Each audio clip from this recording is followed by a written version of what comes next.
โอ้รายการนี้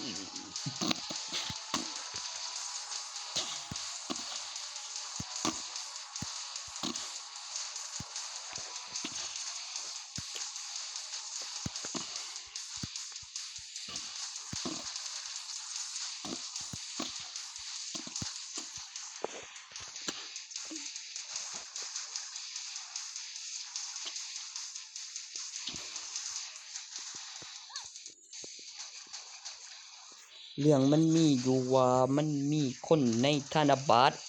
แล้วมีรัฐบาล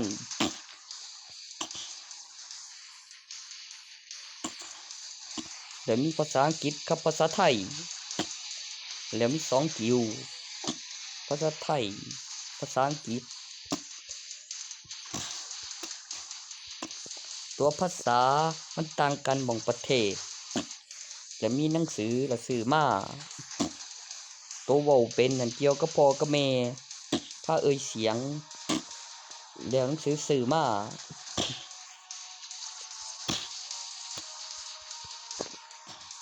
แล้วคอมพิวเตอร์ต่างกับโทรศัพท์หม้องนี้หม้องเติมไฟแล้วก็ไว้ในโทรศัพท์แล้วก็มีซิมมี ID แต่มีเห็นเป็นไปการจดจำการพัฒนาแล้วภาคต่อเรื่องใหม่แล้วจำได้ว่าฮอดไส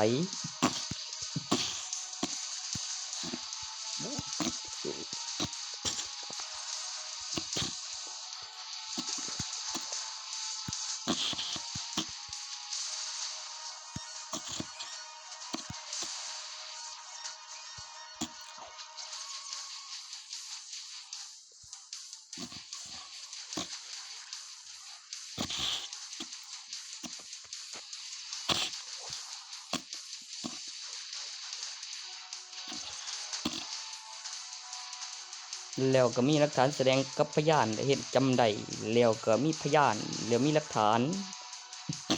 แล้วมีเจ้าของเลยมีอุปกรณ์ต่างกับใบแล้วตัวตนแล้วมีข่าวใน YouTube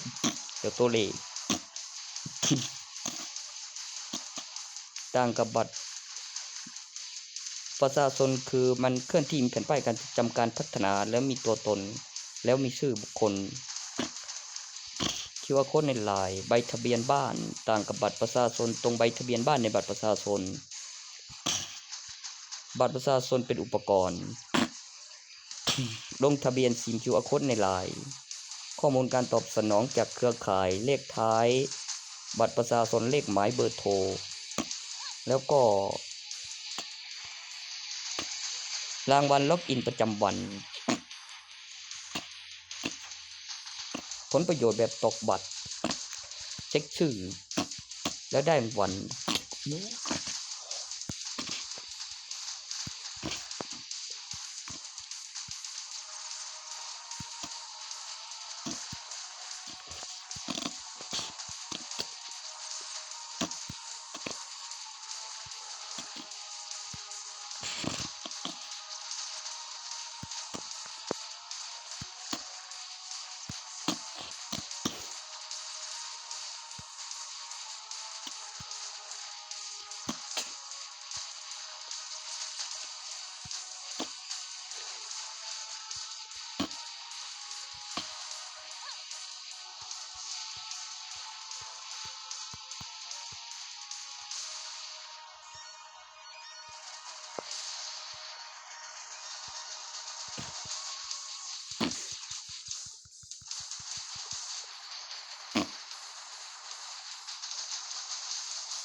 พั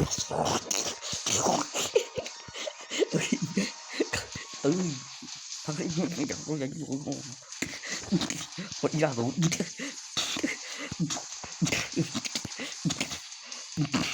บ่ยันนี่กันเกินกูได้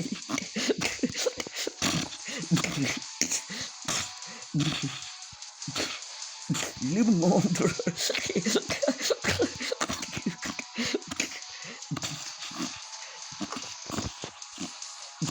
กูมาเขี้ยเพียบคือปากกางออกบ้างไหมบักไงคือบ้างพอบักน้อยบ่รักเว้นปะขาวคืนฝืนกำหนดเวลาเลือกได้2มือในมือปะขาก็ได้เกี่ยวกับบ่มึงกูก็ได้บ่ว่าจะได้ลูกขึ้นถึง2ก็ฝืนแล้วฝืนเลยเดี๋ยวมีเบิ่งตอวีเดี๋ยวมีห้อง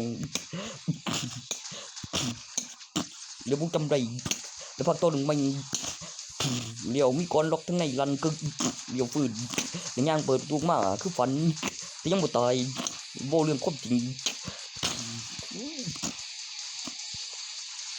นั่นได้โกมิ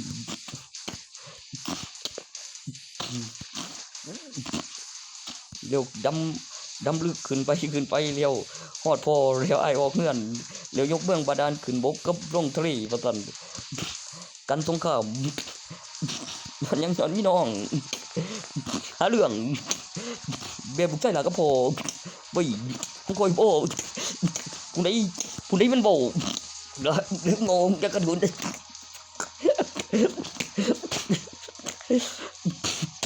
กูแค่รู้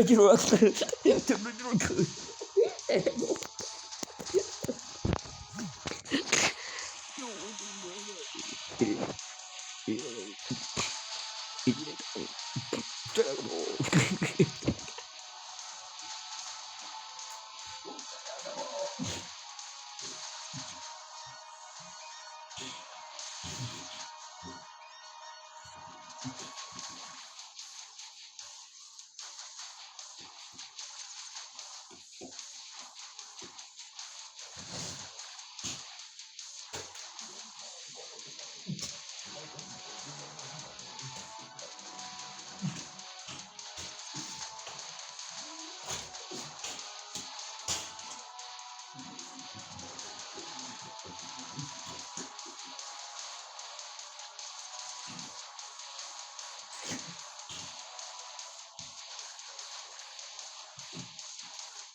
ใ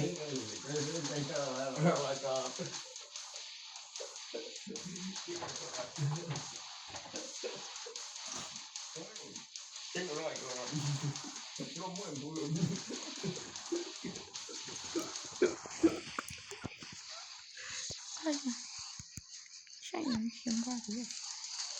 ใช่ยังไม่เขียนว่าเลย